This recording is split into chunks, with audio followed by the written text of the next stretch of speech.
Hello,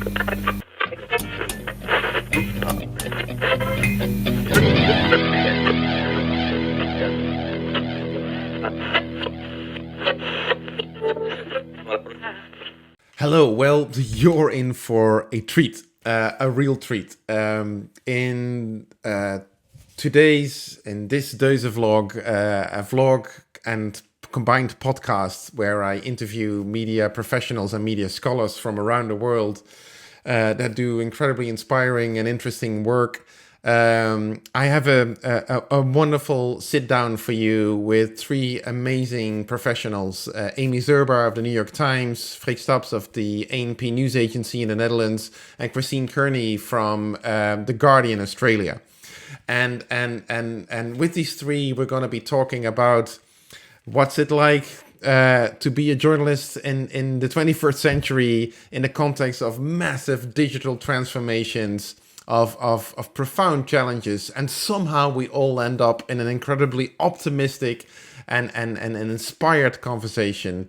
A conversation that really touches upon all the different parts of what it's like to be a journalist, of achieving work-life balance, of being creative and the role of creativity in the work, of pursuing new types of stories and storytelling experiences, and of really connecting with the most fundamental questions of what journalism really is. And as a way of introduction, our guests today are first and foremost Amy Zerba. Amy is deputy editor of the New York Times for newsroom development, and before that she was an editor and coach of journalists in their digital storytelling team. She managed the metropolitan section of the New York Times, and before that she was an associate producer at CNN, a copy editor and page designer at the Austin American-Statesman newspaper, and a page designer at the South Florida Sun-Sentinel newspaper. A long and distinguished career, and just in December 2021 became a senior editor at the New York Times, where she mainly works behind the scenes to coach and assist and help journalists in developing new storytelling ways, in adopting new tools, and finding new ways to connect stories to audiences all over the world. Christine Kearney is a senior journalist and editor at The Guardian and at SBS, television station in Australia. And she's also a lecturer at the University of Technology in Sydney, Australia. And among other things, what she does there is she moderates the UTS Media Salon. You can find this on YouTube and other channels, where senior academics and journalists enter into conversation moderated by Christine about the future of the profession and the industry.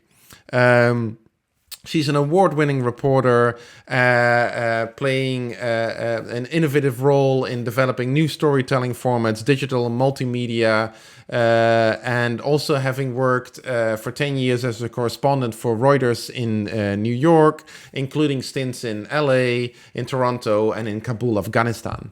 And last but certainly not least, we have Freek Staps. Freek is the editor-in-chief at the Dutch National News Agency, the ANP. Before this, he was a digital content strategist at Dept agency, where he also co-founded the startup, the Story Network. Before that, he worked at the national quality newspaper, the NRC, for many years. Within the NRC, also created a startup called NRCQ, a business news startup. And he was the US correspondent for 5 years, based again in New York, working for both the newspaper and for radio, traveling all over the United States, covering every single aspect of American life, and has also worked for many years as a lecturer at the University of Amsterdam's journalism program, where we are, of course, extremely lucky and privileged to have him. And so with Freek, Christine and Amy, we have a stellar panel of seasoned journalists working both in front of the camera, behind the camera, with bylines and in supporting roles, and at some of the top news organizations in the world. And the conversation we had across multiple time zones and continents was truly inspiring for me, and I certainly hope also for you.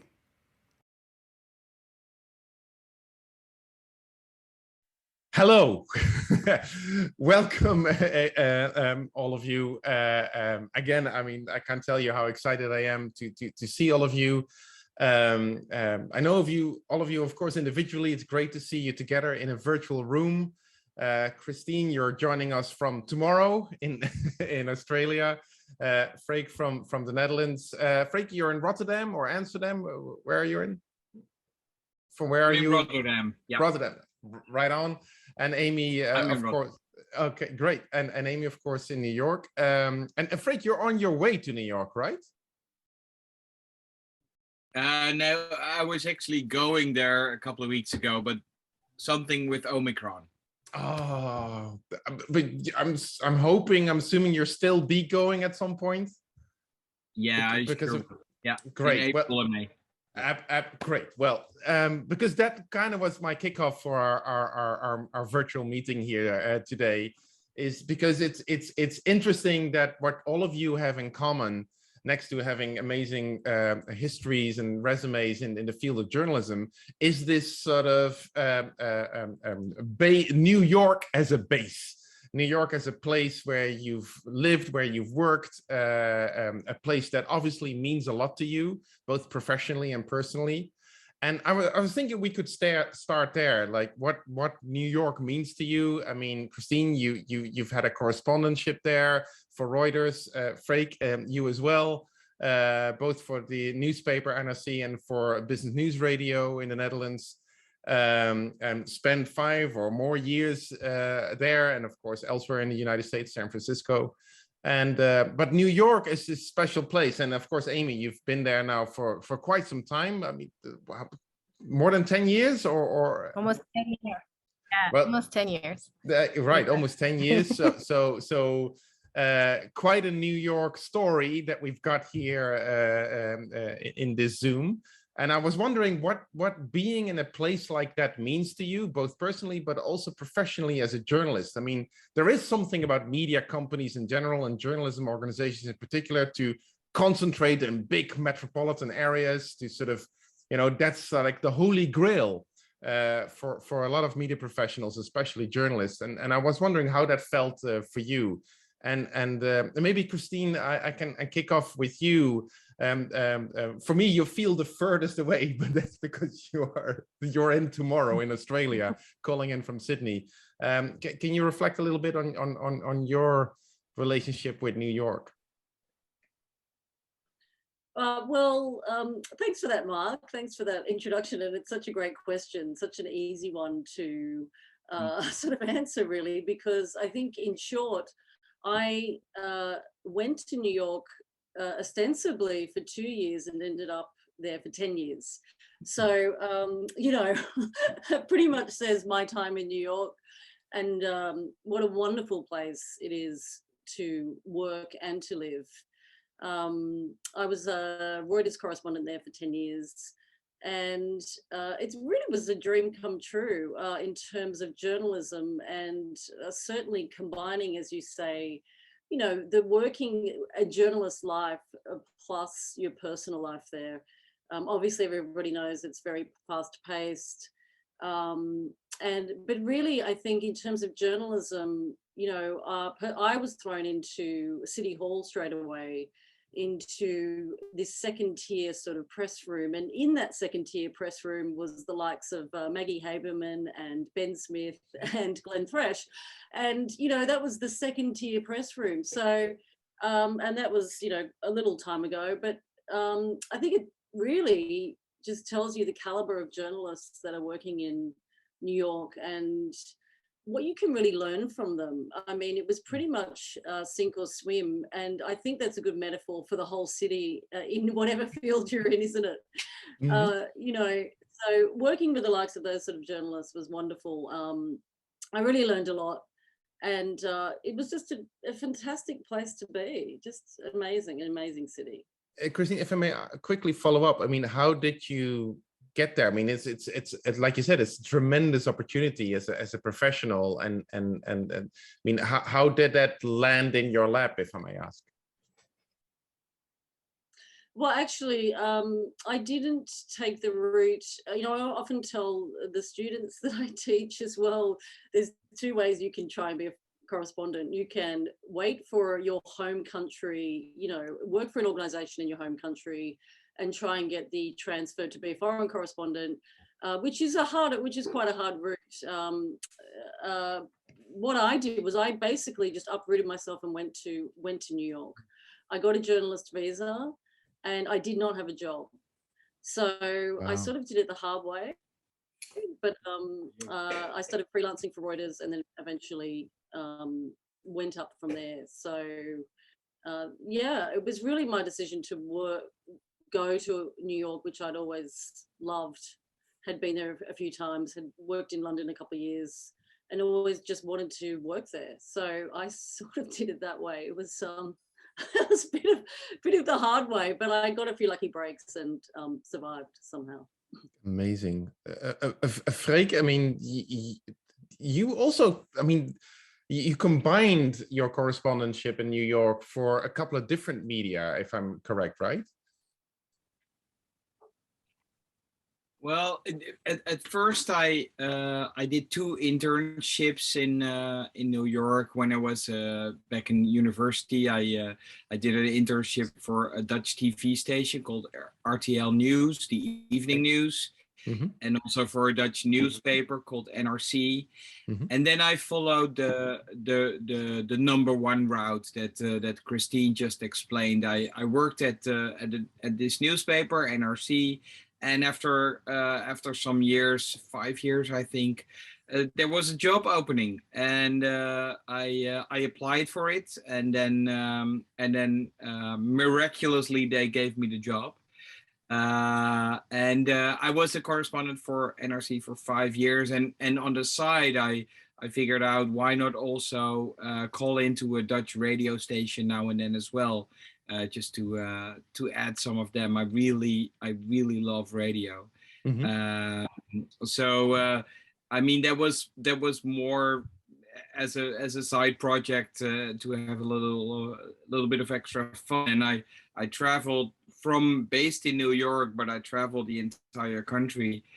And then every time I got somewhere in a different state, I would just call into this radio station and say, you know, guys, I'm here. Can I help you out? Is there anything that you wanted me to discuss on air? And they were great guys, so that always worked out. And so, what did New York, or what does New York mean to you, both professionally and as well as a journalist?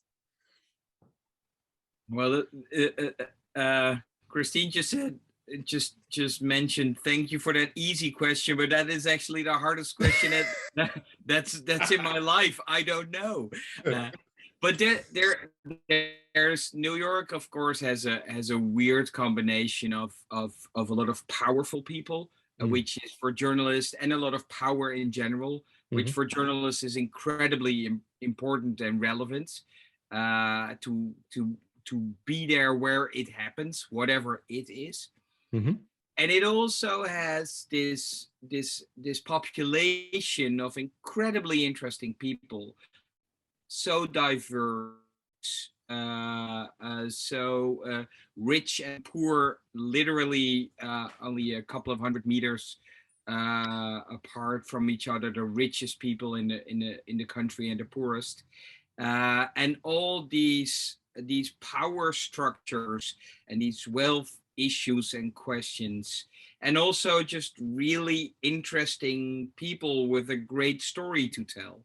That makes New York, I think, for a lot of journalists just incredibly interesting. And I'm, of course, also very jealous of Amy. So there you go, Amy. Well, Amy, it seems people are jealous of you. Is that a warranted feeling, or I mean, maybe share with us how you ended up in New York and what New York means to you? Yeah. Well, thank you. I so love this question because I'm in it. Like, if you're gonna go to New York City and you want to come here and live, like, go all in. Like, live in the city. Don't live in New Jersey. Don't live in Connecticut, surrounding states. Like, go in and experience the highs and lows of the city. The highs being Broadway, the nightlife, sports, like all of that. You know, the museums, the parks, all of that.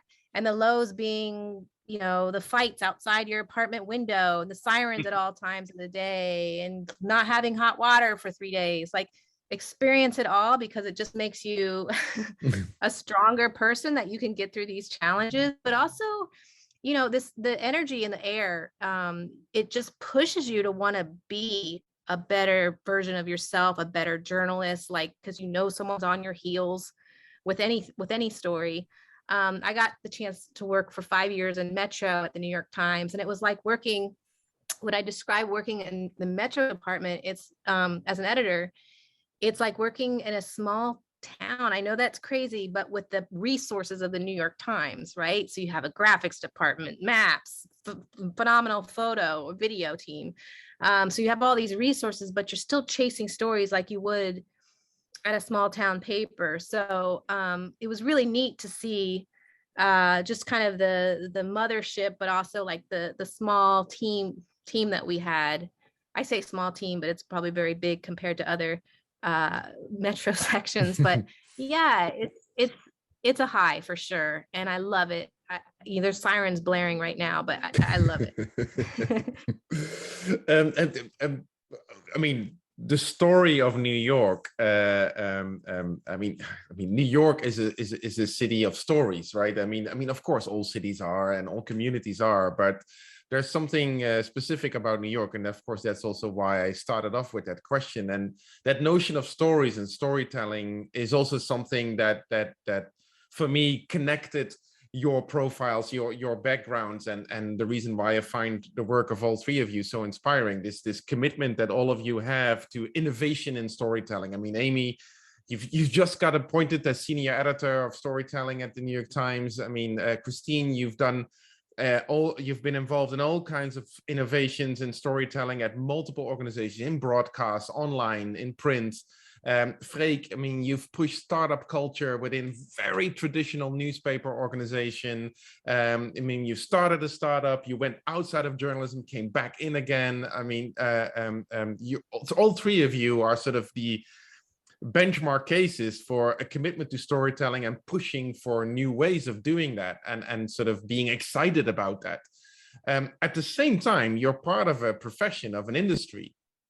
And given the kind of news organizations you work for, a very, you know, the definition of what we call legacy industries that are amazing industries, but also not necessarily, you know, populated by or known for people who love to, you know, turn everything upside down and just like, you know, let's try something completely off the wall and new. And it's not to say that journalists are conservative. It's just that, you know, journalism has perhaps more than any other media industry a strong commitment to core values, to a specific way of doing things, and a very strong belief that the way we do things, the way we organize our practices, you know, check and verify our facts, tell our stories, we shouldn't mess with that too much. Right? I mean, and there's a strong argument to be made for that. So I guess my question for all three of you is like, how do you balance, I mean, your own obvious enthusiasm for innovation in storytelling and your commitment to sort of exploring now, for example, right now, the digital space with all of its, you know, ever evolving opportunities on the one hand, on the other hand, sort of the traditions, the traditions that are worthy to defend at legacy organizations. I mean, how does that balancing act work for you? And maybe Amy, we can start with you, given your position. I mean, you've been involved with digital storytelling at the Times for quite a while. Now with this new appointment, getting even more responsibilities. I mean, balancing act, I guess, is written into your job description. It is, yeah. And I've I've been really close to the new ways we're trying to tell stories. I in my current job and in my previous job on this team, when a new approach to storytelling comes out, I get to be a part of the process of beta testing it, understanding it, and before it even is scaled to the newsroom, our team gets to look at it and study it and also work with product on the team. So it could be something like carousels with photos changing, or stacks photos where you just stack photos one on the top of the other to tell a story, or a grid of photographs that kind of give an overview of an event. So these are all new approaches that we're trying online and on mobile. Tap stories, telling a story in a timeline, telling a story as an explainer where you're explaining a story with statements or questions. And so when we come up with these, and you may be saying these aren't new ideas, but they're new ways of arming reporters in our CMS that they can do these things themselves. They don't have to wait for a designer to come in and design this beautiful package, which has always been the case in newsrooms. Like, oh, we got to go ask graphics or go ask news presentation. Now they can do these things themselves, right? So it's going to reporters and saying, hey, look at how you can tell these stories. We have this toolbox as these different ways you can tell a story. And buy-in. So you may be asking, well, how do you get buy-in? Because everybody wants to be on page one of the New York Times, and they're thinking A1 stories, and they're thinking traditional reporting and big sweep and those sort of things. But buy-in is saying, let's think of a story. Maybe it's not the A1 story, but it's a story that you're working on. It's a voices piece. It's something else. And let's try one of these, right? So you get buy-in from their editor because they see all these new ways of telling stories. The reporter tries it, and the reporter says, that was kind of fun. That was kind of easier in some ways to break up a story into parts and like tell it this way. And all it takes sometimes is just one time. Just try it one time, see if you like it. But at least if you don't, you don't, but at least you tried it. And it's getting that, was my job really, was like getting them into trying something different and new. And we found that people went back to it after a while because it did feel comfortable, and they did get over their little concerns, and not little, but their concerns. So that's what I would say is was a big part of my job, and still is, in getting people to do things differently. Freek, does that resonate with you? I mean, like, for example, you worked for the NRC newspaper before, and within that paper, you created pretty much a startup, right? NRCQ is sort of like an almost more informal way to bring business news to a broader target audience, to a broader community. Was that your experience similar to what Amy's saying? It's like, not like slam bang, create something completely new, but slowly but surely introducing the newsroom to new ways of telling stories, or how, and of course now at the AMP, the press agency where you're the editor-in-chief, it's also an agency known for pushing sort of new ways of getting the news out. How do you do that? I mean, is it similar to what Amy's saying, or very different? No, it's pretty similar. What's of course interesting is that it's two components, right? It's the technical tools, and it's the human part of it, and the easier it gets for a journalist to use the technical tools, the easier it is also to get that enthusiasm and that buy-in to actually start producing and start thinking creatively. What I think is really important for journalists who want to innovate is to realize that what's new today is normal tomorrow, right?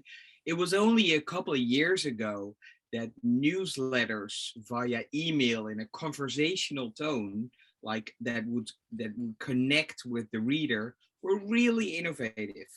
That was something, right? Just using a normal tone and talking about a story or how the journalist went to work, and that is so normal right now. You see it everywhere. So that's been done because it's technical, it's easier, but then the journalists are really enthusiastic about it as well. And I think you should never forget that a journalist wants his or her story to be read, to be heard, to be seen. So there's always something that you can tap into, right? The argument you can make of, listen, this is simply going to make your story so much better and resonate so much more with the reader or the listener or the viewer, then it really, that makes it easier for journalists to actually hop over that fence, right? Like a sheep, and then say, let's give it a try. And it turns out that people want to be read. So so it's easier to get those innovative juices flowing. Right. Innovative juices. Christine, I realize it's very early in the morning for you, but how does this? Love being. I love being in a room where we're actually around the world, right here. I love it. I might just, I can follow up with Freek and Amy's points, because I think I notice, I still work at The Guardian one day a week, a couple of days a week, and I teach a postgrad course called Digital Journalism and Beyond. So in that, we talk about innovative digital multimedia pieces like Snowfall, which was, I think, 2012, and Firestorm, which launched The Guardian helped launch The Guardian in Australia. So I think what we're talking about here is sometimes I find new journalists or student journalists might have a different mindset to a creative storytelling approach compared to some very experienced journalists in newsrooms who have been molded a certain way. And I think what Amy was sort of talking about there was trying to get those very good journalists, into telling a story in a different way. And there is some pushback sometimes in newsrooms, and I think mainly that's because for very experienced journalists is because they are just faced with so many tasks these days, including social media. Now they have to tell a story in a different way. Oh, now I have to learn video. Now I have to be a multimedia journalist, and I have to really break a good story on top of all of that, which has always been the center of being a good journalist, is getting great stories. So sometimes I think the pushback is just that some journalists in newsrooms who are having to learn new skills, but then again, some are very adaptable and quite willing. Certainly at The Guardian where I work, there's a really big commitment to engaging storytelling. And that is because I think everybody realizes that you're competing in a space, not just with journalism, but with other pieces of information, sometimes misinformation, which is incredibly engaging. So, this sort of, however you have to hook in the audience, however the beginning of that piece starts, and as has been mentioned, whether it's a timeline or maybe it's a video at the top of the piece, or maybe it's a great animation, whatever way you can hook somebody into a story is the most important thing. And, maybe in the old days it was the great lead, and the great lead still exists, and the great headline. But, I think most journalists are on board with that is, we need to keep audiences, we need to keep engaging audiences. And that means telling stories in those dynamic ways that we're seeing all organizations do these days. And let's not forget that we're also competing with Netflix, right? And with doing nothing, and with mobile phones. So why not, as a journalist, look at Netflix and understand how they actually tap into a user experience of a viewer, and then translate those techniques into journalism, right? A series works really well in journalism. And then figure out, how to build a great cliffhanger. Netflix, those guys understand that because they have a lot of data. And journalists also have a lot of data these days. So you can really apply that to your creativity. So for Freek, what you're suggesting is that we can tap into ways to get people to binge news rather than to binge series. That could be the new way of using news. Absolutely. Yeah. Absolutely. And we actually journalism did that, right? 10 decades ago, we built series in newspapers because they only got one newspaper a day. But now they have a lot of news publications. So you have to find ways to actually keep them there. Christine, I just quickly want to follow up with you, just very briefly. Like one of the companies you're working for is the ABC, right? The Australian Broadcasting Corporation, if I'm not mistaken. And I happen to know that ABC had this very innovative digital storytelling team in place, and then there was a reorganization, and they got sort of shuffled in with the rest because there was this tension. And I'm not saying this to diss on the ABC. This is a discussion that goes on in all legacy news organizations, that this balancing act between, I mean, there's still this notion that, well, our core business is, right? And then for the ABC would be like the evening news, or for the newspaper would be like the print product. And no matter how many times we tell each other that we're mobile first or digital first, there is this, in a way, beautiful and perhaps even romantic loyalty to this old way of doing things. And I'm not saying that's wrong or anything, but with that experience in mind, I mean, how do you, because I want to get back at not just how you manage, get people on board and evangelize new ways of telling stories, but I mean, I wonder about your own individual enthusiasm, right? I mean, if you're excited about this new way of doing things, and how do you deal with that when you're part of an organization where some people are, high-fiving and like, yeah, and other people really don't like this, right? They really feel threatened, and understandably so.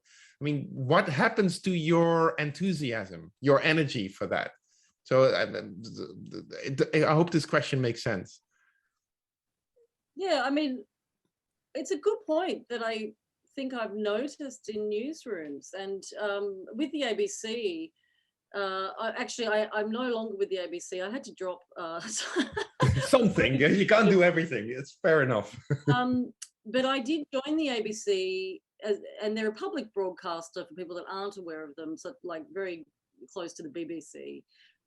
So they have different audiences and that they have to, and mandates that they have to fulfill as a public broadcaster. But one of the changes the ABC did when I started was and like a lot of organizations did, was that they really had a commitment to digital, because they knew that is where news was going, mobile first. And so they did retrain all their journalists to become multimedia, multi-platform journalists. And there was a bit of a pushback, as there has been in other news organizations. Simply, I think, for some of the reasons I already stated. So, I don't really see there was much choice for news organizations to do that, because that is where people are going to get their news. And I think, it's no different from any other industries. I think journalism is, when one is faced with having to learn new skills, the world is always going to change, and technology is going to change things. And I don't think journalism is any different from other industries, that you as a journalist have to learn these new skills. So I guess, yeah, maybe Freek or Amy have something to add to that. But yes, there's been some pushback in newsrooms, but I think most journalists understand that that's just the way storytelling is changing, yeah. Freek, maybe, I mean, because I know you also somebody who has a real energy and real enthusiasm for new things, and you jump right in. But I can appreciate that not everybody always will want to come along for the ride. And how do you moderate your own enthusiasm? I mean, where does that go? Where do you find an outlet for it?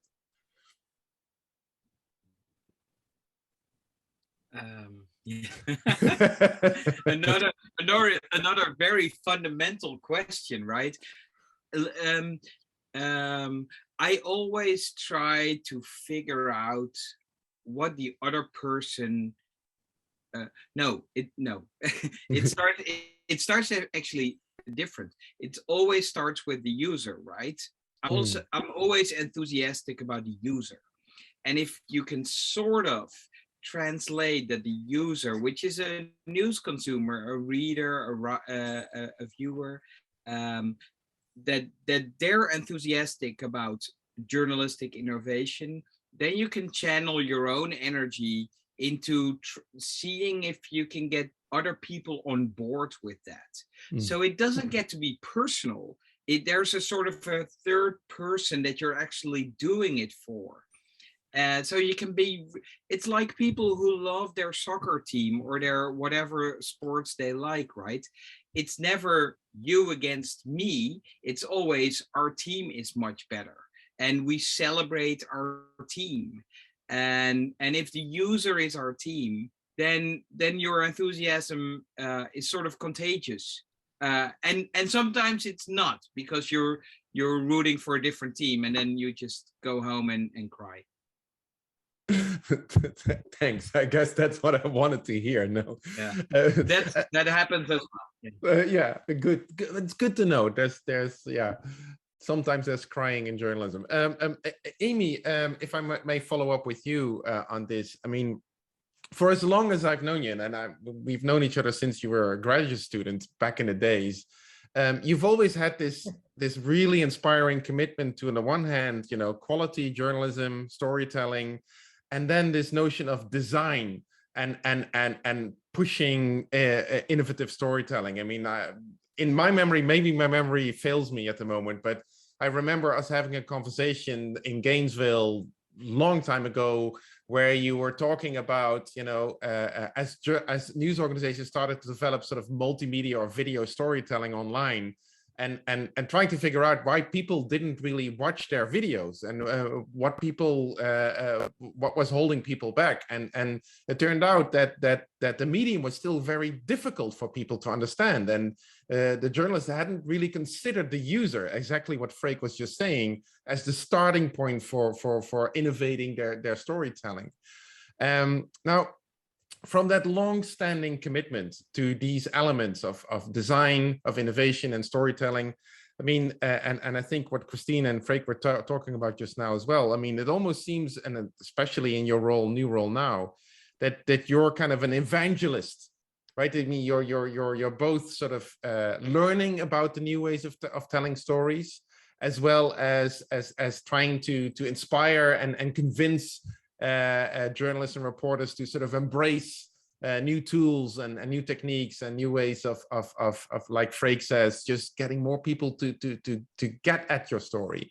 I mean, that requires not just this personal enthusiasm, but also a lot of creative input, creative thinking, creativity in how you pursue things and how you sell things, how you design things. To cut a long story short, I apologize, but creativity tends not to be something that many people associate with being a journalist. Strangely enough, even though we're all creating things, but for a lot of, I mean, if I look at journalism handbooks, I never see the word creativity anywhere. And so my question to you is also, given your history, what does creativity mean to you, and how do you see it at work in your organization? Yeah. You know, if you were to ask me at different stages, it's funny that you remember my master's thesis. That was so long ago. I'm talking like 2000. It's my, yeah. Sorry. I just put age myself. No, it's different. It changes with every job. The word, you know, the concept changes and how I approach creativity. But it really is at the core of what we do. I mean, like, I've always thought of creativity as a journalist, and I still do, as, you know, finding new ways to tell stories to reach new audiences, right? And for me, I always had a love for young audiences. I always wondered why my peers, when I was in my 20s, who weren't journalists, didn't read the newspaper or didn't read the news, and it really bothered me. And I would ask them, why aren't you interested in the news? Like, why don't you? And you can't convince people, but I always internalized and said, we're doing something wrong.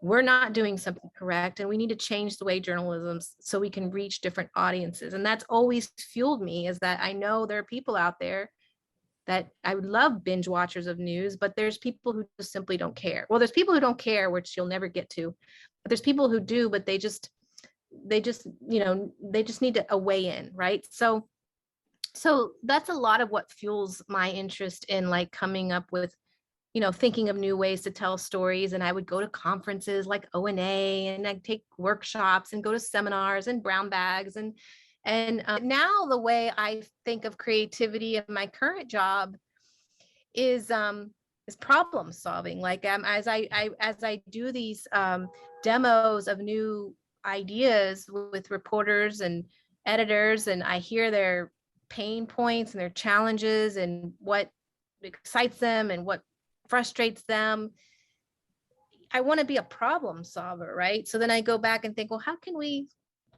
solve this problem? And so things could be as simple as like a photo editor saying, I have to open up every story to see if there's a photo on it before it publishes. And I wish there was a way I could just look in the CMS and know if there's a photo on a story without having to open up every story. And I leave that training thinking, wow, what if we put a little photo icon next to the slug? And that way they know there's a picture on it. Like, it's something as small as that. Like, how, that's not really creative, but it's like, it is because you're listening. It is because you're improving something and making it a better experience, an easier experience for someone. And you're constantly iterating. So you are taking kind of this product mindset, which I never had. I never learned in journalism school. But now when I work closer to product teams, I'm starting to think that way in my job. And it's allowing me to like see things I'd never used to see before in problem solving. And then, so it's a different type of creativity, but I still count it as creativity. So it's different. It's changed over time for me. Freek, I want to ask you to follow up on Amy here, in the sense that, I mean, Amy, what I'm also hearing you saying is this sort of, like you said, like it's a matter of listening carefully, and also of not assuming that, we're done, things work, and all we have to do is to fit new things in, but really trying to appreciate new opportunities, new ways of solving problems, new ways of telling stories. And to me, this resonates a lot. I mean, I'm in a privileged position of doing a lot of these kind of conversations with colleagues in different media industries, and in the music industry and film and television and games. And one consistent story that I'm hearing from people is that what is needed to keep going and to keep being enthusiastic and to keep finding new ways of doing things is this sort of open heart, this sort of, or curiosity, if you will. And we would think, well, journalists obviously are the most curious people of all media professionals, but that's not necessarily the case. It's a very specific kind of curiosity, but not necessarily about like innovating and being creative about the profession as a whole. Is that what creativity means to you as well? This sort of like curiosity, being open-hearted to whatever comes next, or does it mean something else? Freek, and then Christine. Okay, yeah, it means a lot of things, amongst which is what you're just saying. For me, creativity is also the assignment you give yourself of not being rigid, not being too strict. And maybe that is your philosophy of keeping an open heart. I believe, maybe most journalists, I think, do this, but I believe that every human being has a great story to tell. It's just our assignment to figure out what the hell that story is, right? Maybe people don't even know it themselves, but there is a story there somewhere. And sometimes you have to get creative to figure out what it is. And for me, a lot of the creativity and working together with people that maybe think they don't want to work together, is about that human connection, right? Figuring out, can we somehow make a link? Do you like what I like? Do you see what I see? And then, figure out a better storytelling form. And maybe that sounds abstract, but what I just mean is that if a young journalist is being joined with a seasoned journalist, like I think Amy just said, putting two people together, something happens, and it doesn't always have to be rosy and rainbows and unicorns in your head. I mean, it can be complicated, a relationship, but something is happening there, and if if both of them figure out that it might be for the good, that actually they work together on something, they write a story together, they make a documentary together, and embrace the fact that it feels a little bit awkward. I think that is creativity. And see, in a couple of sentences, I came from a young person and somebody who doesn't want to do this, to maybe together out of that tension comes something nice. And I think a lot of journalists actually want this as well. Maybe they tell themselves that they don't want it. I don't really believe that. After 20 years in this job, I don't believe that journalists don't want to change or don't like a great story. I think they do. Could it be simply like have anything to do with I mean, I'm a professor, I love to think I'm right, but that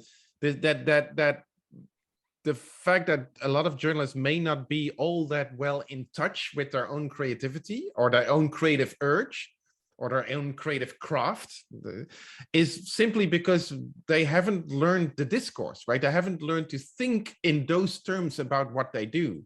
Like a lot of journalists seem to think, and I'm not just talking about journalists, I see media professionals everywhere.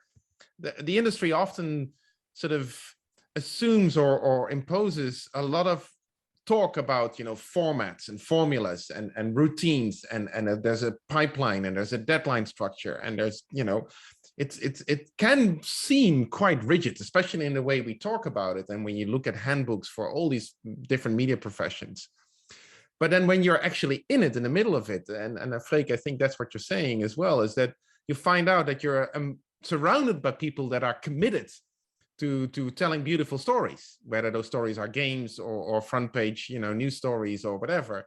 But perhaps we haven't tapped into that discourse all that much yet. And is that, am I touching upon something, Freek, or am I just way off?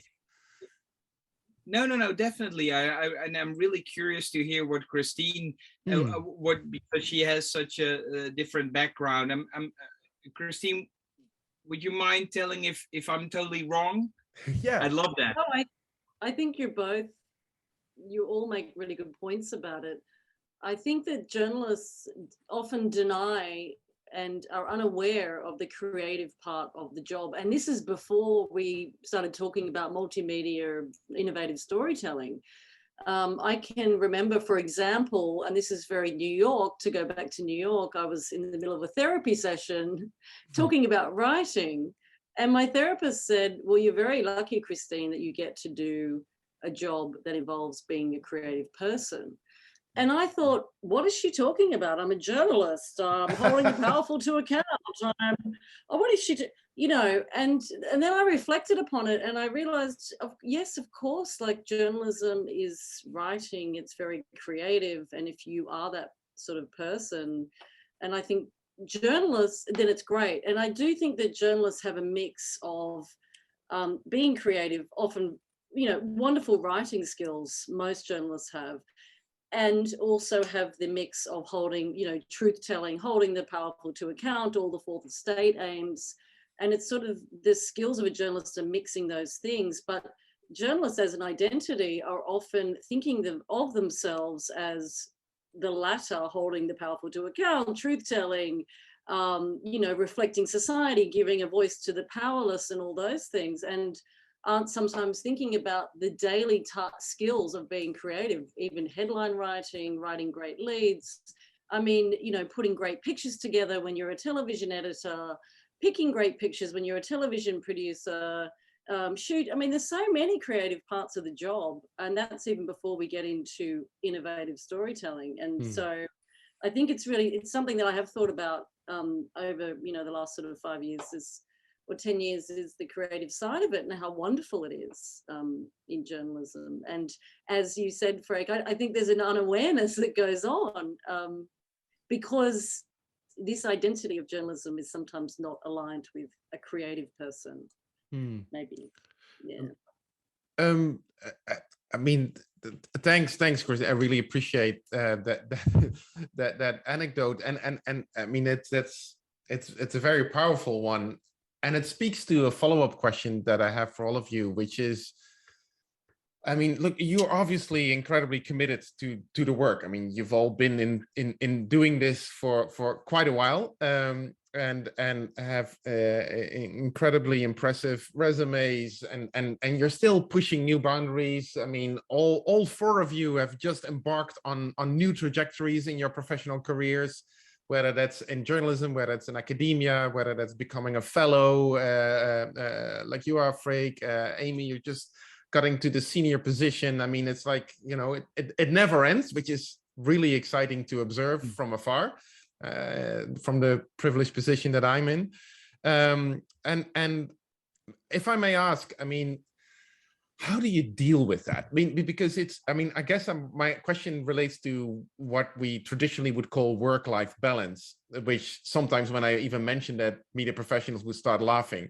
But this notion that this is a job, and it's not just being a journalist, but being a media professional in general. I mean, I've talked to people in Hollywood and people in the games industry. I mean, they're all talking about this. I mean, like, they're all in, right? Their project is their little baby. They care a lot about what they do. The vast majority of people in the media are not in it for fantastic pension plans and great salaries and world fame and all that kind of stuff, especially if you're a journalist. I mean, the majority of people don't even trust you. So it's something else that pulls people in, and it's a wonderful thing. It's part of what makes working in the media. Let's first say that the majority of people actually do trust. Trust it. Thank you. They yes. do. It's and just a call. Yeah. And it changes from one day to the next. And so let's not. No. Yeah. I'm. Thanks. I duly noted, Freek. I appreciate that. Let's just say trust is not a given. So it's something you continually earn, right, from one story to the next. And so that's wonderful, right? It's a really wonderful and amazing part of the job, and it attracts so many people to the industry. At the same time, I mean, we also have lives, and I know all of you, as I mean, Amy, you talk about how important your family and friends are. I mean, I know Christine and Freek, I mean, you're hardworking professionals, and yet you somehow make time available for, you know, for universities, for students, to I mean, you constantly help people out. I mean, here we are in the middle of the night, early in the morning, in different parts of the world, and like, yeah, Mark, we'll participate in this conversation. I mean, that's of course truly amazing, but how do you maintain any kind of balance in your life? Like how do you do that? Or is that a sort of an old-fashioned notion, or what's your technique? What's your tactic? What's your trick? If I may ask, maybe Amy, I can start with you. I mean, I mean, you have lovely family. Sure. I mean, you're in the middle of New York. I mean, wow.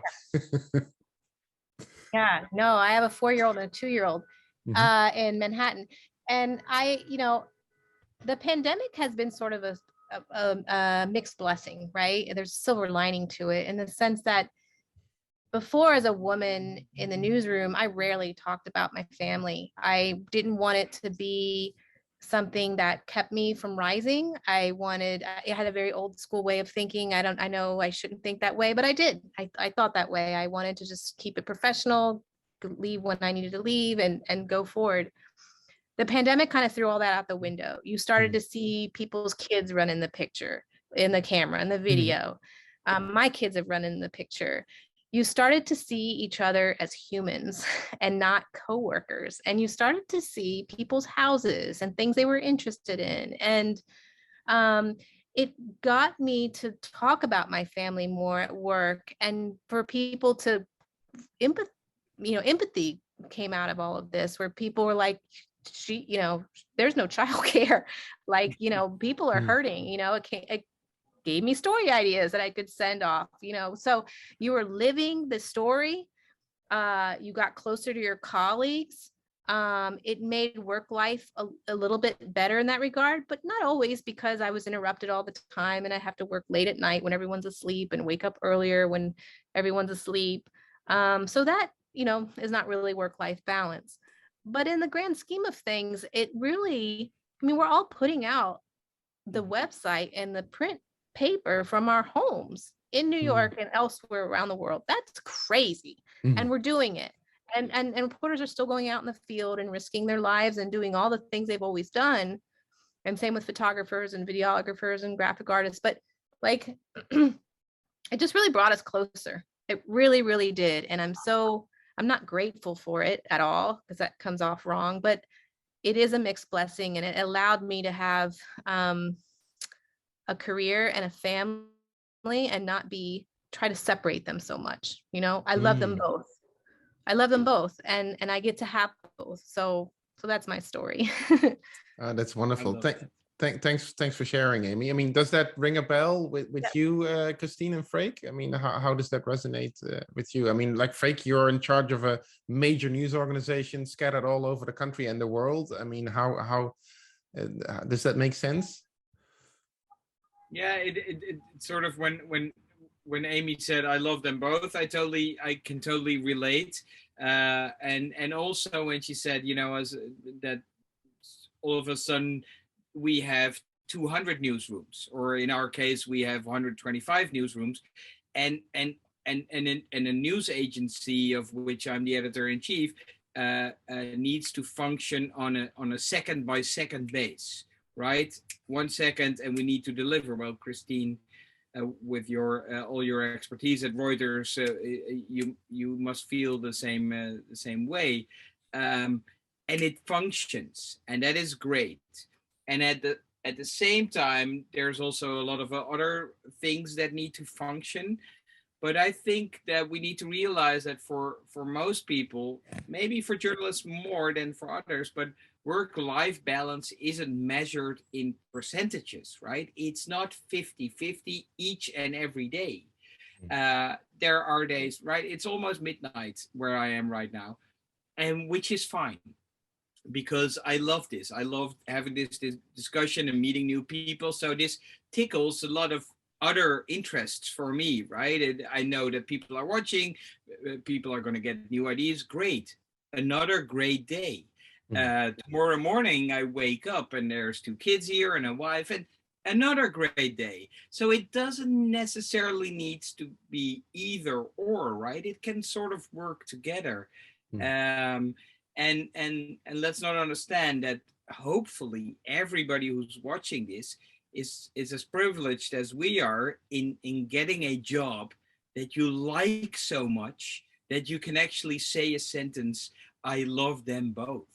I mean, I wish everybody that kind of joy. And then a question of work-life balance gets pretty easy, right? If you love them both, it doesn't need to be 2 fighting powers, but you're a person and you have different things to give. And Freek, just briefly, if I may ask, was there anything special or unique that you did at the agency in the context of the pandemic? Like you said, you had 125 newsrooms, people working from home. Was there anything sort of specific, like a little ritual as part of a meeting to sort of check in, how is everybody doing? Or was there anything unique that you did? Or was it, you know, something you did before and you just copy pasted it into the pandemic context? Well, honestly, the thing that we were just really lucky is that we had computer systems that have made it really easy to operate on a standalone basis. So that, of course, needs to work. Right. What I figured was that the human side is something that we needed to fix, because the longer the pandemic goes on, the more that people sort of drift away. So I made a rule with myself that every day I call one colleague, one human being, and then that it always sort of startles them. Why are you calling me? Did I make a big mistake? And then, you know, because why would he call me otherwise? But if I just say, you know, let's not discuss work right now. Because I do a lot of calling during the walking of the dog. And then it immediately gets to a personal level, right? I'm walking the dog and somebody hear the dog walking or barking. And then, so if you ask me, what did you do to get people connected? Just actually calling them up. And then obviously not discussing work, but just how is it what's your life look like right now? What are your worries? That's such a great anecdote. I mean, it reminds me of when I talk with one of my graduate students on the phone, and I'm walking the dog. There's nothing more humbling than in the middle of reviewing a paper having to pick up poo. That's sort of like, yeah, I'm just picking up the poo. It breaks any kind of tension that exists. It's funny. Yeah. That's a great story, Freek. Turns out we're all human. And Christine, how is that for you? Work-life balance. I mean, like managing your own sense of who you are in the context of your work, perhaps preventing over identification with being a journalist, or maybe that's not a problem at all. I mean, what's your take on this? Yeah, well, I was going to say to Freek, I think close to midnight is kind of almost stepping over the line, Freek. When you're working close to midnight. But I think on just being a journalist, I think you naturally relax a bit over the years because, you know, when you start to learn the craft and you realize that stories can come from anywhere, they can come from your friendship circles, you can be at dinner, you know, and I see this happen with student journalists that, you know, I do a little exercise where they have to walk around the block and they have to come up with as many stories as possible just from viewing the world, not just on social media and getting stories that way. And I think, you know, so when you're a younger journalist, I think, you know, you train yourself so much to be looking for stories all the time, it invades your personal life as well. And that's okay for a certain amount of time. But I think as the years pass, you learn to switch that off a bit and you learn to trust yourself a bit and that you will get story ideas. And I think it's hard to completely switch it off, right? Because once you have it and you realize stories can come from anywhere, it is hard to switch it off, and I still do it. But I think you relax a little bit, and it's the same with consuming news. You know, I used to be anxious that I would be missing one of my competitors' stories, and I think that's very common too. And oh God, I get a Google News alert. One of my competitors has broken a story that's on my beat and all that sort of stuff. But I think you sort of learn to separate that a little bit too. And you won't be at 11 p.m. at night looking at your Google News alerts, and getting anxious, because that just doesn't help your reporting and your work.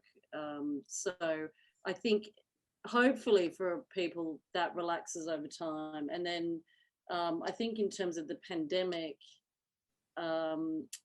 I do think there's something to be watched in terms of mixing home life with work life.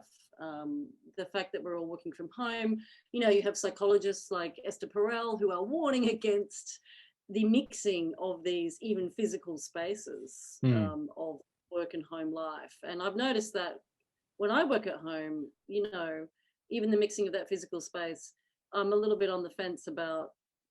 There's benefits to it, but there's also detrimental things, I think, to be watched as well. I guess a lot of this comes down also to, part of this is the responsibility of the organization. And I really appreciate, Amy, what you said about that simply observing each other in our homes, in a way, introduces a kind of empathy that comes natural to human beings, but is now introduced into the working environment, and that's an interesting observation. And there's an element of self-care here, Christina. I mean, I hear you definitely saying that. And when it comes to self-care, I had something that I wanted to ask all of you as well, and that's a discussion I've been having with all the media professionals that I'm doing these conversations with, which is that in all parts of media work, social media is the sort of 800-pound gorilla in the room, and in lots of different ways. I mean, in terms of business models and storytelling opportunities, but also simply in terms of managing yourself. I guess there's two discourses. On the one hand, there's this discourse, well, I mean, if you want to be a professional, a media professional, you have to have a social media presence. I mean, whether you're, you know, a journalist or in advertising or in the music industry, you're a professional musician or whatever. I mean, you can't just tell your story. You also have to, you know, tell about telling your story on social media. You have to follow up with audiences, communities, and fans, maintain relations, and all that kind of stuff. You have to be on Instagram, TikTok, YouTube, Facebook, Twitter, and so on and so forth. That's one part of the story.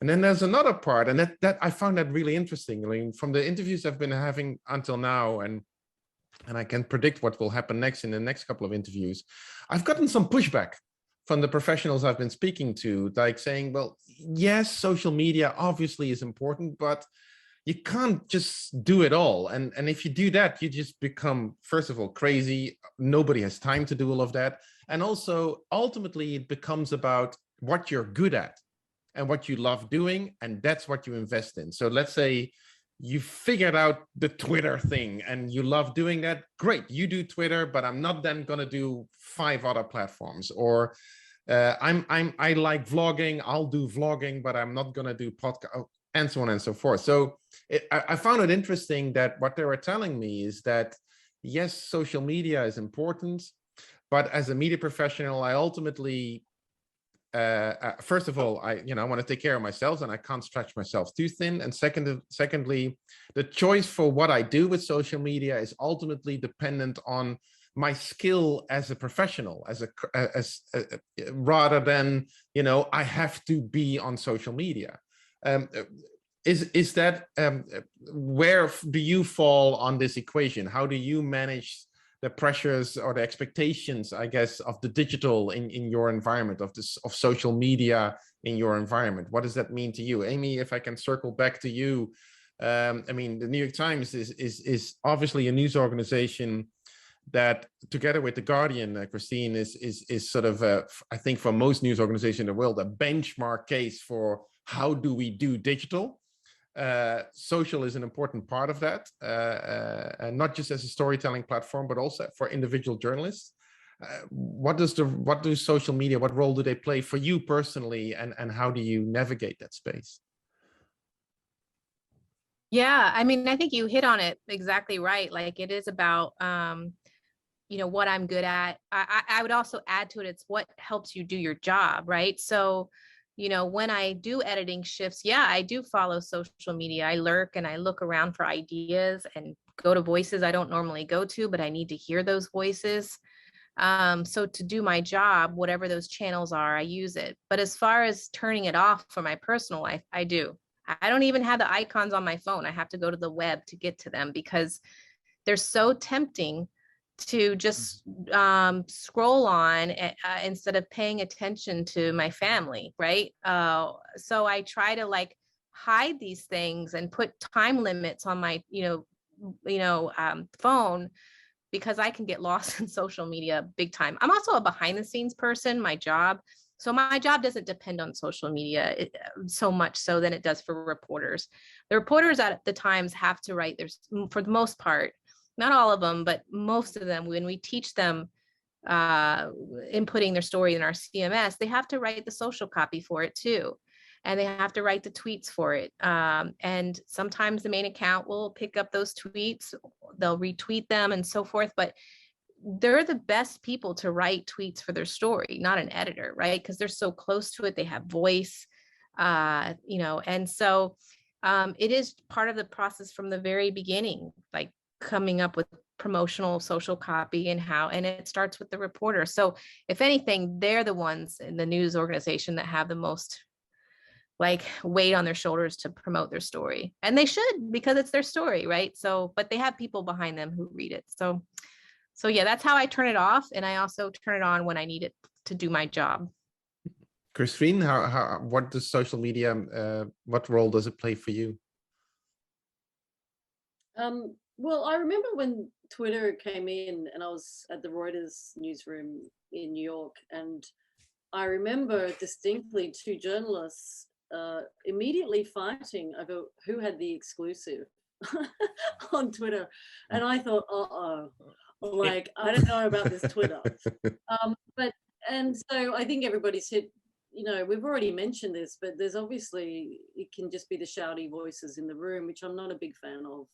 But of course, it is a space to find stories, find sources. And as Amy says, it's an important part if you are a reporter on a beat and you're having a discussion or you're promoting your story. So you know, it's and you're breaking news. I mean, news organizations have changed the way they break news. You know, it's one of the first things that you have to do. It used to be just do the alert. It's the, you know, the alert and the tweet. So depending on what news organization you're at. So it's definitely a part of storytelling. It's a part of sharing stories, promoting stories. Personally, I also try and limit my personal use because I find so many things. It also makes my brain a bit scattered. I mean, you know, just thinking about focusing on reading a book versus your brain scattered from all this social media, I notice it. So it's something I try to be a little bit disciplined about. But I'm before, yeah. Sorry, before Freek, before I turn to you and follow up on you, Christine, I just want to give the final word to Amy, because I know, Amy, you got to run. We're recording this. I mean, a lot of people who will be watching this will be considering a career in the news industry or in the media industry in general, in journalism in particular. I mean, hey, we're all looking at the flagship, Guardian and the New York Times. I mean, you've watched the New York Times up close and personal for such a long time. You're raising two magnificent kids that you're about to pick up from school. If they tell you, Mommy, I want to work in journalism, would you be happy or would you be afraid? Oh, that's a tough one, man. You know, when you make it personal. I'm sorry. No, I mean, we need young talent. We do. We need young minds. We need creative minds. We need minds that come in from different fields and disciplines.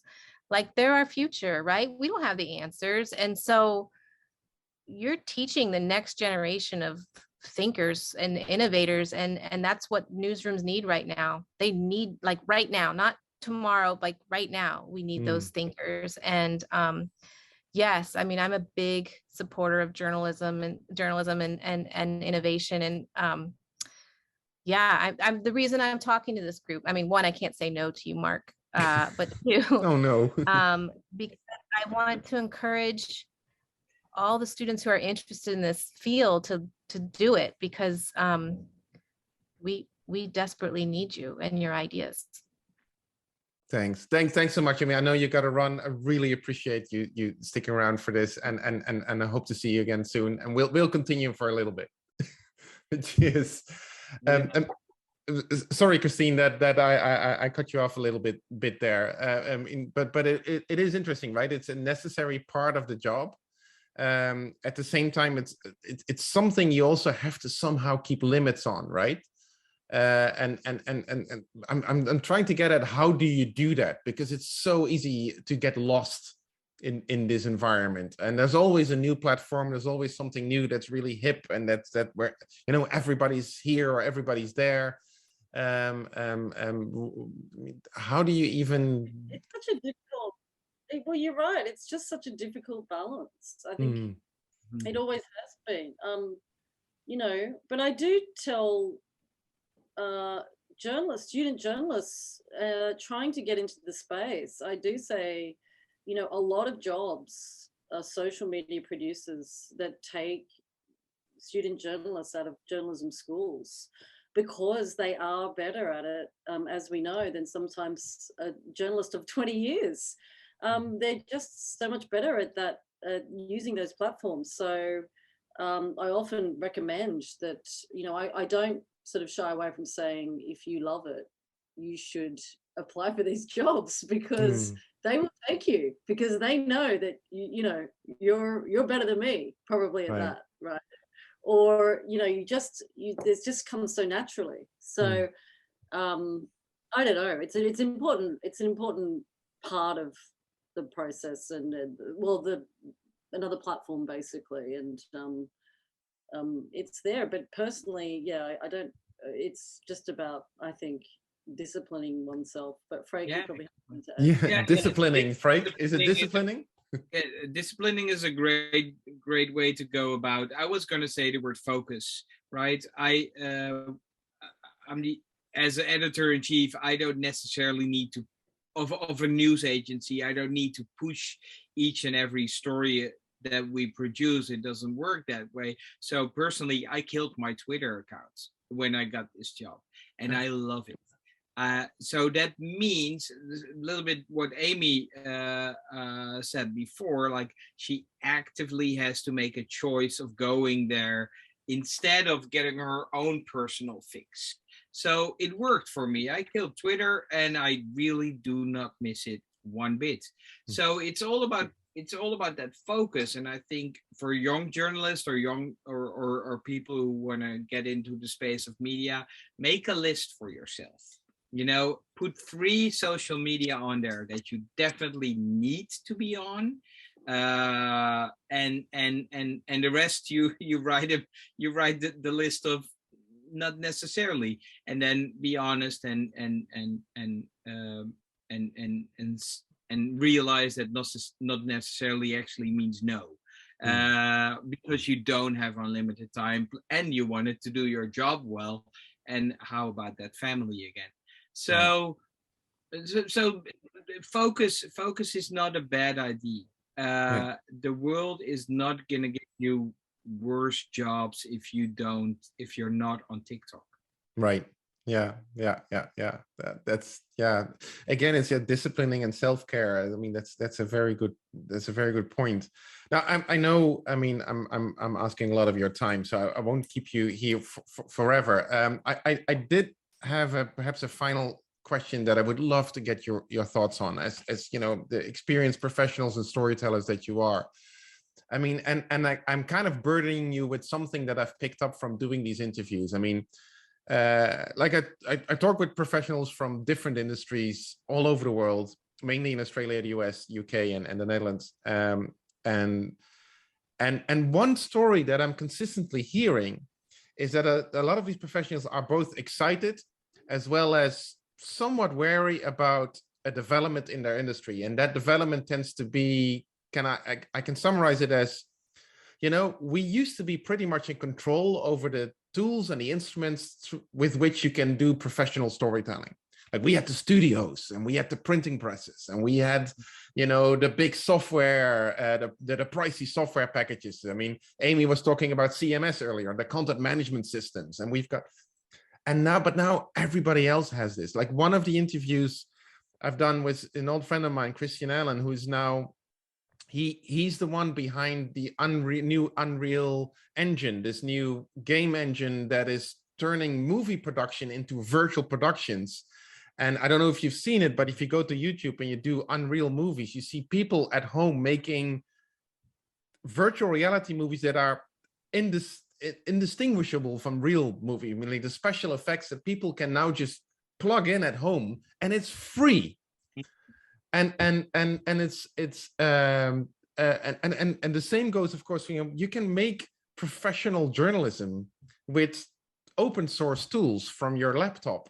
You can do that with movies, with games, with everything. And there's something truly exciting about this. And you wonder, like, what kind of news stories are we gonna get from this space? And there's something that makes you wary. I mean, Christine, you've mentioned disinformation in the past. I mean, it's with people having access to powerful tools, not just to tell great stories, but also to manipulate the truth, to distort the facts, to create alternate realities for whatever plans or purposes. The distinction between the professional and the amateur. I mean, this has been a long-standing discussion online, but I think we've gone beyond the point of no return there. I mean,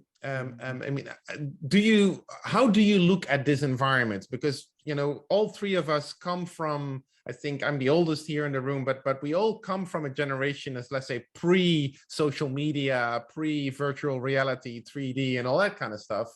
So we are very much sort of like, you know, witnessing this evolution. What is the gut feeling that you have about all of this? Is it like great new ways of doing things in terms of what we've talked about before in our conversation today, or some trepidation of, you know, what's going to happen next and what's going to remain of our professional position in society? Well, I might just start off Mark, I'm usually the one asking this question and not answering it. And I much prefer to ask it and not answer it. But it's something that, you know, I'm looking at too and researching and studying, you know, going back to Noni de la Pena and her innovative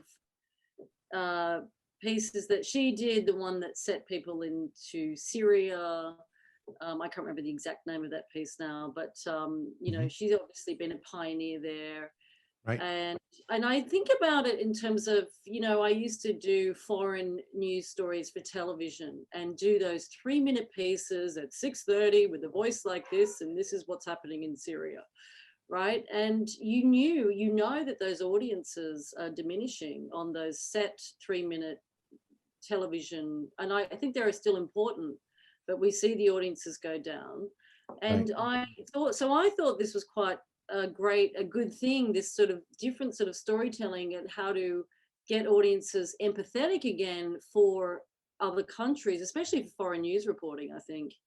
How to get people to care, because they've seen those set television pieces for so many years. People's brain just seems to switch off. They don't, you know, sometimes because it's a storytelling way that they've already seen. So perhaps these new 3D pieces, or you know, even pieces like The Guardian does. They did one with asylum seekers that was all animation, and it's VR, AR. You know, does that make people understand the experience of an asylum seeker more? You know, again, playing on the empathy of people. So, but of course, I'm also thinking about, well, where is the line? And is this reality? And journalism has always been about truth and reality. So where is the line? And does that line, when will it go too far? So far, I think we're seeing not enough audience still because of the technological, with the goggles, you know, it just hasn't been taken up enough for us to see where it's going. And we see more AR than VR. Right. But anyway, that's my initial thoughts. Yeah. Freek, what are your thoughts on this issue? This is not a lean-in question for me. It's obvious that you have thought about this much longer and deeper than I have. So honestly, I wouldn't. There's just a couple of thoughts in my mind. Of course, I really subscribe to what Christine just said, safeguarding the truth, also the fact that there cannot be any discussion on the truth, no misunderstanding of what is the truth. So putting that aside, it all depends on what kinds of tools we're talking about, right? There's a number of tools that we should really be really happy about, that we have them now at our disposal. And yes, maybe they're not ours anymore in terms of the printing presses were ours, newspapers, and but that's fine. We didn't invent radio technology as well as the media sector, and we still use it. So it all depends on what tools we're talking about. I think in the end, a lot of the answer to this kind of question is that tools and technology will have progressed and will progress and get smarter and get self-supporting and creating stories. But there's one part that we still haven't really seen, which is the human side of it, the human factor, right? AI stories, we've been talking about those for 5 or 10 years already, still really basic stories. I have not read an AI story that made me cry. I do read stories that make me cry. So now I'm the big crier in this conversation. but hey, what's not to like? I for now I still believe in human creativity, in storytelling, in understanding subtleties, in understanding how we can connect with one another. um that's not a clear answer to a very complicated question. um No, but that's it. no, but I really appreciate. But what I'm picking up in both of your accounts here is this, the distinction between, on the one hand, yes, there are all these great tools and anybody can use them, and sure, that's lovely and that's fine. But what it boils down to, that good journalism is still about a certain craft and a sort of dedication to a story and to moving people, and of course all on the basis of getting your facts straight and making sure that you're telling the story as what really happened. But there's something there that cannot be simply copy and pasted simply because somebody has a really advanced magnificent tool on their laptop or something like that. And I love that idea of craft in your, is that a correct translation of what I'm in terms of what I'm saying? Totally. I mean, our reporters do still call people dozens, hundreds of times a day, and figure out what it is exactly that the other person on the line is saying or is not saying. That is not an easy job to do. Right. That is that we call this journalism, right? Figuring stuff out. So we're not there yet. Right. Even though we have great phone computers, or I don't know what they're called, but you know, computer systems that can mimic voices, but we're not there yet. That actually digging up dirt or figuring out the facts. But I'm just afraid that you guys know much more about this, and that you know that we're actually there yet. No, I'm just amazed that this is a story that runs across all these different media industries, right? That, like, you know, that we used to be in, I mean, and I know theoretically there's been a story that's been told since the early 90s, right? I mean, media companies used to control the megaphone. Now everybody's talking. Oh my God, what's going to happen next? And it is interesting that the key answer to this is consistently a return to the craft, right? And to actually talking with human beings and working with human beings and developing the empathy that is needed to tell good stories. And I find that actually really encouraging and really inspiring. So I'm very happy with what you're saying, and of course I'm happy also to be contradicted or maybe finally, I mean, one thing that three of us share, among some other things, is that of course my primary job is to teach.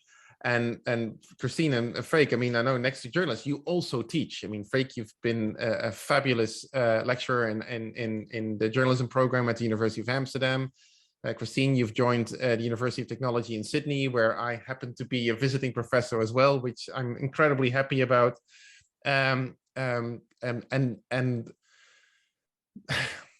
So I know that one of the stories we tell students is about the realities of the working environment, right? There's not that many jobs. It's a precarious life. I mean, you'll probably do some freelancing, which is even more uncertain than work already is. And, you know, yada, yada, yada. On the other hand, and I wonder what your thoughts on this are, somehow I find myself each subsequent year getting more optimistic about not just the opportunities for these kids, but also about the kids themselves. And I don't know what it is. It's like, is that me just getting older, or is there actually something changing? It's just getting older. Yeah. Is it age? Oh, damn. But I wonder what your thoughts were. I mean, you bump into these kids in different parts of the world. How does that make you feel? What do you see when you see them? Christine, yeah, please. Well, I think, I mean, just practically speaking, in terms of jobs, I see a lot more journalism jobs in the last few years. I think news organizations went through a hard time, and there was a lot of cutting of news organizations inside newsrooms. It was a bit of a dire time, but I think in the last few years, I'm seeing a lot. And I think we are posting jobs all the time for our students here, and I'm sure you are too, Mark and Freek. There's a lot out there to be hopeful for. There's a lot of jobs. It's always been a profession that's hard to get into. But I always say if you want it, you will get in, and you'll get in whatever way you can, and then you'll make it from there, and you'll tell great stories, and you'll go out for dinner with your friends, and you won't turn that brain off, the story brain. But it is, I mean, I absolutely adore journalism. I think it's amazing for all this discussion that we've been having today. It's creative, it's truth telling, it's so many things. I think it's a wonderful, wonderful life. And, you know, for anyone that's listening, I think it's just the best profession. Of course, I would think that, though. Slightly biased, but still truth. Yeah, wonderful. Thanks, Christine. Freek, what are your observations here? Yeah, it is obviously the best profession, and we're not saying that because we do it ourselves. But it's also, I believe, a really exciting time to be in journalism. This is, over the last decade, a lot of problems had to be fixed. A lot of legacy media had to make a switch to online. Not all the problems are fixed. Not everything is solved. But hey, the future is looking up again. And yes, there's a big challenge, which is trustworthiness, people checking out of news, of journalism. But these are, in all their complexities, really fun problems to have, right? This boils down to the core of what journalism is about, which makes your job, our job, everybody's job who's listening, incredibly interesting over the next decades, because there's a lot at stake. I mean, journalists don't run away from complicated questions. We want to figure out how it works, right? What's actually going on here? So I think, yes, I do see a lot of exciting jobs popping up. I'm not as downbeat as a couple of years ago on job security. I think a lot of young journalists are going to have amazing jobs, way more exciting than what we had when we were a little bit really at stake here. I think that's going to make life really exciting for people who are getting into this profession right now. Wonderful. Well, it's not often that a discussion on journalism ends on such a high note, right? So I'm really quit it now. Yeah, I quit. We're going to quit while we're ahead. So thanks both of you so much for taking the time. It's late at night for you, Freek. It's very early in the morning for you, Christine, and so I can't express my thanks enough. We'll send a digital thank you to Amy as well for squeezing us in between meetings and picking our kids up from school. But I think it was a wonderful conversation, and I hope to see you in person soon too, so we can say cheers on a lovely conversation. So thanks. It was really interesting. Thanks for having us.